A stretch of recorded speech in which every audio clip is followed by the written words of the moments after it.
ভাইয়েরা আমার, যদি আল্লাহ রব্বুল আলামিন কোন পুরুষকে সচ্চা ঈমান এবং হেদায়েত দেওয়ার পরে চারটি বিষয় যদি আল্লাহ দান করেন, বুঝতে হবে দুনিয়ার সমস্ত কল্যাণ আল্লাহ রব্বুল আলামিন তাকে দান করেছেন। সুবহানাল্লাহ।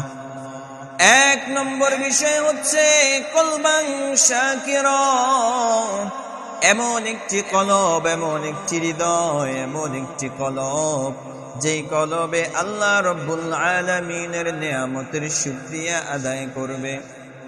অর্থাৎ রব্বে কারীমের যখনই কোনো নিয়ামত প্রাপ্ত হবে তখন আল্লাহ রব্বুল আলামিনের শুকরিয়া আদায় করবে।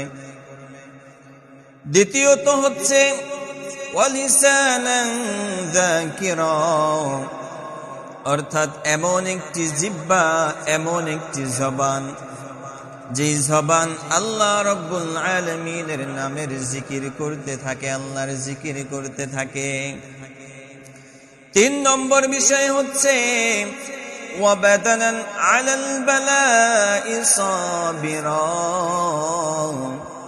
এমন একটি শরীর যেই শরীরে যত বালা মুসিবত রোগ আসুক না কেন, দরদ আসুক না কেন, সেই অসুস্থ শরীরে ধৈর্য ধারণ করতে পারে এমন একটি শরীর যদি কাউকে দান করা হয়। চার নম্বর বিষয় হচ্ছে ওয়াজাওজাতান সালিহাতান লা তাবগীহি খাওনান ফি নাফসিহা ওয়া মালিহি, চতুর্থ বিষয় হচ্ছে এমন নেককার স্ত্রী যদি আল্লাহ কাউকে দান করেন, যেই স্ত্রী স্বামীর অবর্তমানে তার নিজের নফস এবং স্বামীর মালের কোনো খেয়ানত করে না, অর্থাৎ সে তার নিজের সতীত্বকে হেফাজত করে।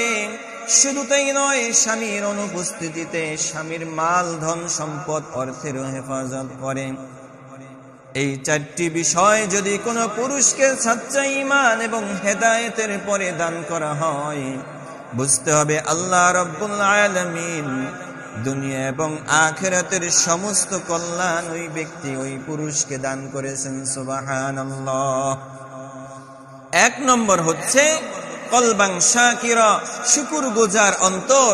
দুই নম্বর হচ্ছে ওয়ালিসানান যাকিরা, অর্থাৎ আল্লাহর জিকিরকারী জিহ্বা। তিন নম্বর হচ্ছে ওয়াবাদানান আলাল বালাই সাবিরা, বালা মুসিবত রোগ শোকে ধৈর্য ধারণকারী একটি শরীর, দেহ, বডি। চার নম্বরে হচ্ছে ওয়াজাওজাতান সালিহাতান লা তাবগীহি খাওনান ফি নাফসিহা ওয়া মালি, অর্থাৎ এমন নেককার স্ত্রী যেই স্ত্রী স্বামীর অবর্তমানে নিজের নফসের খেয়ানত করে না এবং স্বামীর অর্থ সম্পদেরও খেয়ানত করে না।